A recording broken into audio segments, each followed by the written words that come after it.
Alright, hello, and welcome to the Pikmin tier list. I've just uploaded the beating every Pikmin game in 24 hours, and that felt like an event. When I was streaming it and people were coming in and out of the chat saying like hi, and like having the speedrunning community pop in, be like good luck, that was really cool. So yeah, and this is my favourite franchise probably ever when it comes to video games. This and Banjo-Kazooie, but like I said before, Banjo-Kazooie is dead in the water whilst Pikmin still has proven to have life in it. Yeah, I'm just going to do a tier list, and everyone's got different opinions, so yours might be different to mine, and you know, no one's right, or there's no definitive list to how these games should be ranked, but this is just my preference. And to start out my preference, Pikmin 1 S tier. It is the best game in the franchise for me. And it's the most unique, I guess, because everyone obviously followed this as a you know, they're sequels to it, so everything followed it. And I've never played a game series quite like Pikmin. I don't think another franchise has come near to doing something like this, from what I know of at least. And yeah, it's the grandfather of everything like this. Obviously there's other RTS games and stuff like that, but none like this, where you're growing your stuff and you're like actually walking around in that place, and you're like doing all this stuff and collecting ship parts to get off your planet, like in a weird top-down, actual using your thumbstick to move around, not like dragging the camera. Yeah, and the sense of dread in Pikmin 1 is unmatched in any of the other ones. Like your 30-day oxygen limit, and each day you go down, you're thinking, oh, okay, I've got to get this ship part, and you've got to plan your days out on your first few playthroughs of it. You've got to plan what's happening and think properly, like, what Pikmin do I need for this puzzle, or what do I need to do on this day? The enemies are really cool, like they're like weird snail creatures, or like there's little earwigs and stuff like that. All the enemies are really cool to just see, and their designs are really cool, like the Snagrit, love that design. The Wally Hop is like a little frog. Yeah, so, and you will lose Pikmin in Pikmin 1, like it will happen, and it will be mostly your fault. But the only issue I can say in this game is the AI. It is incredibly stupid, but I find that endearing. Like, they are just dumb children in Pikmin 1, and you've got to protect them. You've got to tell them everything, what they've got to do. You've got to be on top of them, just to make sure they don't die. The music in Pikmin 1 is phenomenal. Like, it's got some of my favourite like little jingles in a game, like the end of the day, that stays all the way to Pikmin 4. And same with the treasure stuff, or like when you're flying around space. So yeah, Pikmin 1 and the story. I keep going to go to the next one, but I keep thinking of more stuff to say. Olimar's characterization in Pikmin 1's amazing. Like, he doesn't speak, but you've got all the like logs where you can read and all that, and it gives him so much character for someone who doesn't speak. And the game's fairly difficult as well, which is always a nice bonus, especially from a Nintendo game, when later on in the series they get really easy. But yeah, Pikmin 1, definitely my favourite in the series, S tier. And I'm not going to throw all the ports into S tier as well, because I only want one in S, but the Switch port is an A tier, because it's nice to have. In fact, no, I'll put it in S tier. I will put it in S tier. It's nice to have on the Nintendo Switch, and I'm pretty sure you can play with motion controls or normal controls, which is fantastic. And then the Wii port can go in A tier, because I don't really like motion controls. I used to love it as a kid, but now it's just not for me. But all of them are a fine way to play Pikmin. But yeah, I do prefer it on the Switch to anything, but I do not like the logo change, so that's not the reason it's below it. But yeah, Pikmin 2. I'll go with C tier. In fact, yeah, C tier. This is my least favourite in the whole franchise, from the main games, not including any of these other ones. From the main 4, 2 is my least favourite, because it's not a bad game, but I still love it and I'll still play through it every so often. But it's the one I would load up the least now, because its length it's a good length of a game, but a lot of it's in caves, and the caves are incredibly boring in Pikmin 2. Like, they have no design really. It's literally a cave, which I know it's stupid to say the cave's a cave, but it just looks boring to walk around, and this one's grey and this one's brown and this one's dark. It's just a boring palette of colours really, and not really fun to walk around exploring. The above ground stuff's really cool, how it's like a spin on Pikmin 1's areas. That's amazing. And it's fun to go through on the above ground, but the below ground stuff is incredibly just tedious. It's like, fight these enemies, get this treasure, and then you go to the next subsection or sub-level and you fight these enemies and you get the treasure. It's not really exploring, it's just fight, get, and that's just, yeah, it just felt like a enemy rush or a boss rush really, more than anything, which wasn't really for me. The purples and whites were really cool, but whites were really kind of underutilized, I think, and then purples were too strong to the point where they were kind of pushing reds out of the fighting spotlight, because you just threw purples and it stun-locked most enemies and they homed in on them, so it's like, yeah, what's the point of using any other Pikmin to fight? Yeah, a lot of the bosses in Pikmin 2 were cool. The hopping Snagrit, I don't know what it's called, but it's like got an orange head and he jumps around and can crush your Pikmin.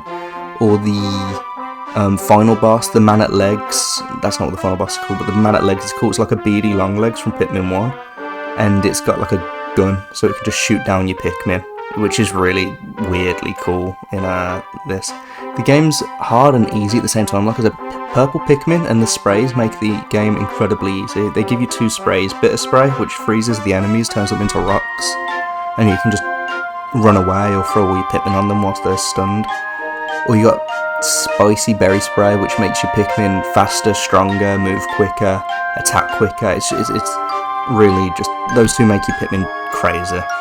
But the hardness comes with not the enemies themselves, but the amount of random bullshit that will happen. Like, you're just walking through a cave and a rock falls and crushes half your Pikmin, or a bomb falls and it blows up half your Pikmin.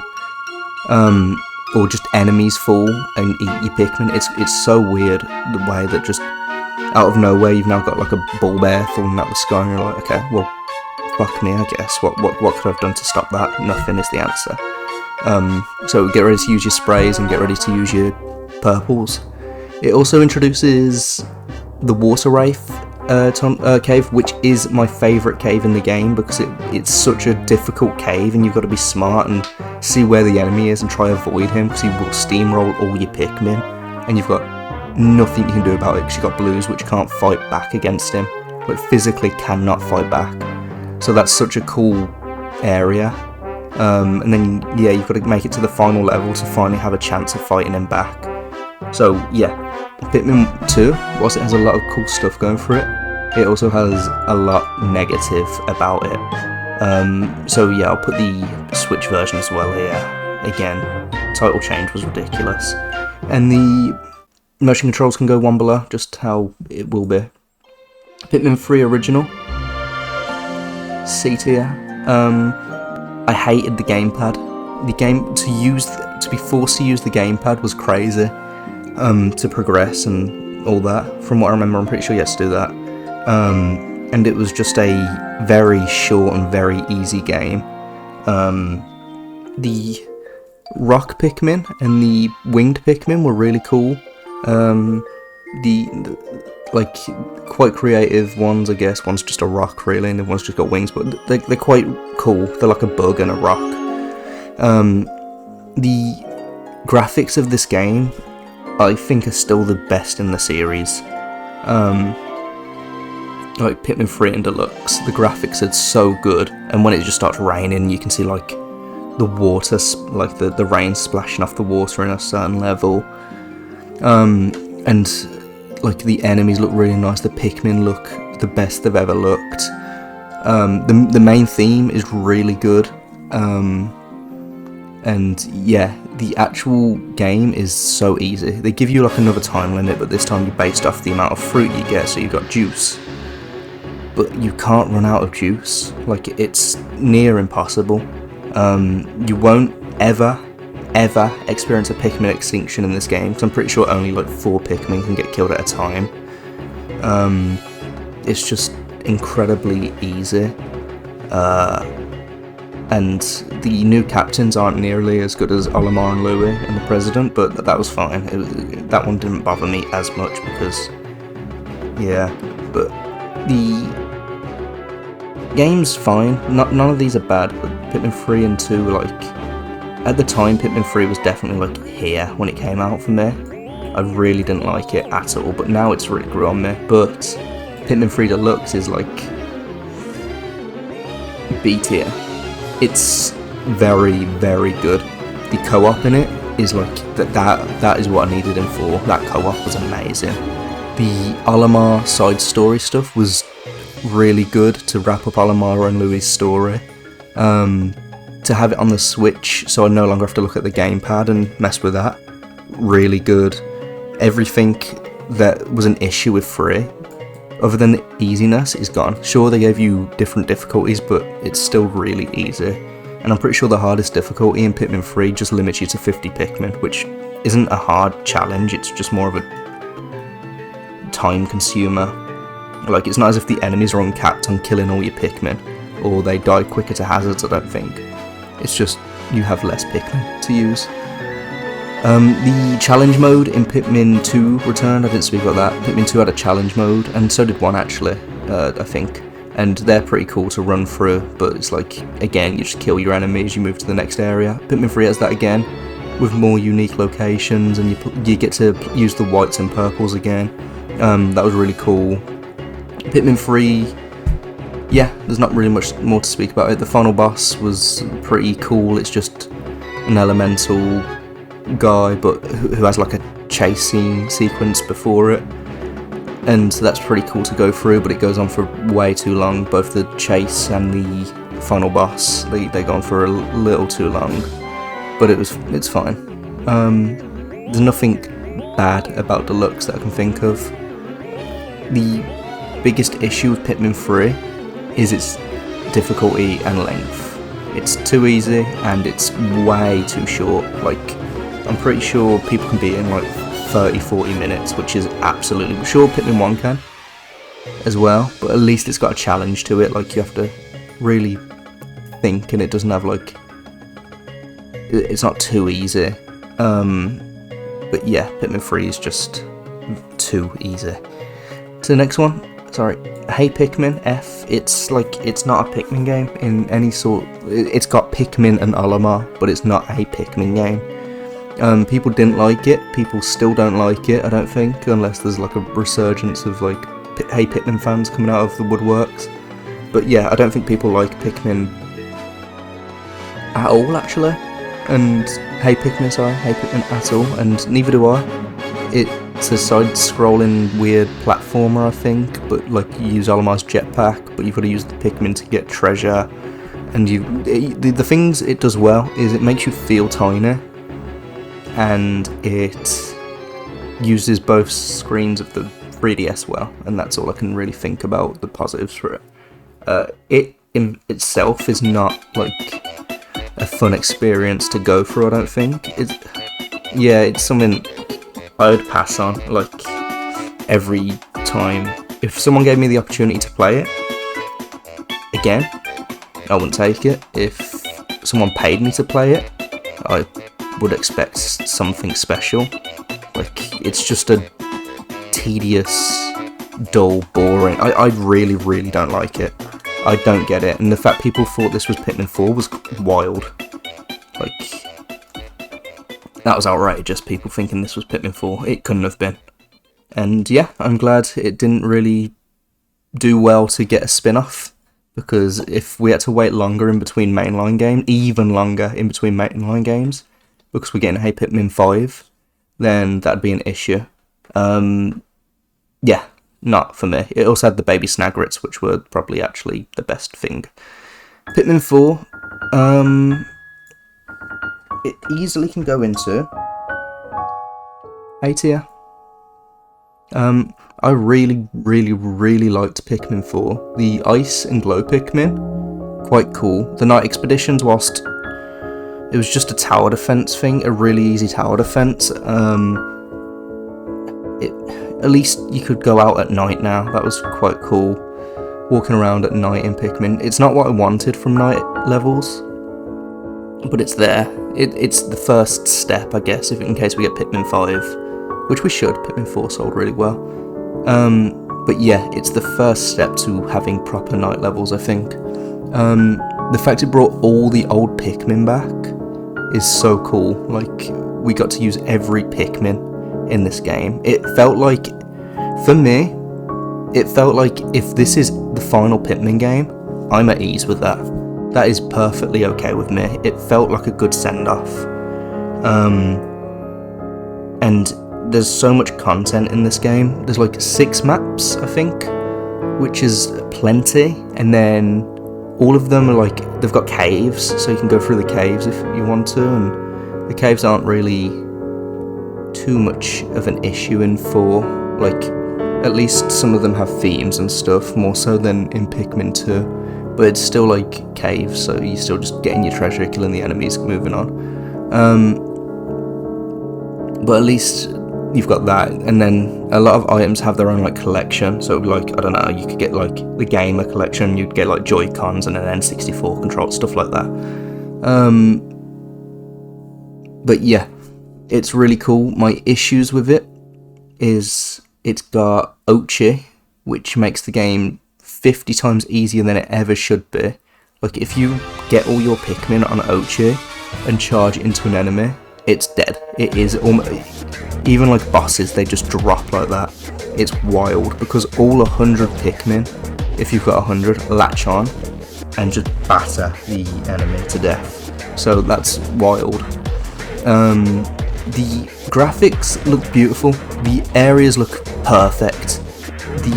Everything looks great except for the Pikmin. They don't look bad by anything, but Pikmin 3 looks a lot better with the Pikmin. Like, they look like creatures, like alien creatures that are really like cool. But Pikmin 4, they look like toys. It's weird. The camera angle I loved in Pikmin 4 is a nice change from the previous 3 games. The main theme for 4 is my favourite main theme in one of the games. It's so nostalgic, even though it's the newest one. Like the little motif it plays. Oh, it's so good. What else? The length of the game's good. I think I mentioned that. My first time beating it was 25 hours long, which was like longer than 1, 2, and 3 put together, pretty much. It was a great amount of time. The Disco Longlegs alone carried this game. It was a really cool boss, and the final boss was really cool, being like a massive dog. Exploring the actual house, being inside a house in a Pikmin game was crazy. Again, that gave you a sense of how small Olimar and them are, because like he couldn't make it up a step. He had to or your captain had to like do some crazy maneuvers to make it up the step. It gave Ochi. The one thing I'll give Ochi is you can make little jumps up rather than having to do anything like weird, like walk around, because on Ochi you could jump, like a mini jump. So that was quite neat. Olimar's Shipwreck Tales was like a nice nod to the first Pikmin game, where you got 15 days to get 30 parts, which sounds way harder than it is, but yeah, you go through your first 4 areas and you collect your parts with Olimar. And I'm pretty sure they had like little jingles of the first few levels in Pikmin 1, like they had remixes of them. I'm not too sure, don't quote me on that, but I think they did. So yeah, Pikmin 4 I loved. Like, going through it was it last year or 2 years ago? Either way, going through it then was one of my favourite gaming experiences in the past like couple years, maybe like past 5 years. It was so fun to go through it, and Nintendo smashed out the park with this one. Pikmin Adventure F. Worse than Hey Pikmin, maybe. I think it was in the Wii U, like, the Mii, like, whatever it was called, and your Miis are the captains. I'm not too sure actually if this is right, but I'm pretty sure it is. Your Miis are the captains, and you go through and you throw like your Pikmin on the weird little toy bulb orbs and stuff like that, and bulb axes and all that. I'm not too sure if that's correct, but yeah, it has no like. I've not really got much to do. It was stupid, but it was there. It was there in the thing. If you wanted to go through it, I didn't like it. I think I played it once and I was like, yeah, no, fuck this. Pikmin Bloom, it was cool to load up and just when I walk somewhere, just to load it up at the time and just like look at what's happened, and see how far I've walked and like see what my Pikmin have got. If I've got new hats and stuff, and like they're growing and getting new ones. It was okay. It was like a less quality version of Pokemon Go, but it was Pikmin, so yeah. Not really too much depth to it. You walk, you get new plant parts, you grow new Pikmin, the Pikmin go find stuff like hats, like a Mario hat or something. It was cool. But yeah, that's my list. Pikmin 1 is my favourite, then 4, then 3, then 2. But none of them are bad at all. In fact, all of them are fantastic games, and they're all worth going through at least once because it's such a unique franchise with so many different ideas and puzzles and stuff to go through. Some of them are quite challenging if you're into that, some of them are quite easy if you just want a nice, relaxing game. But yeah, it's definitely worth playing. Thank you for watching.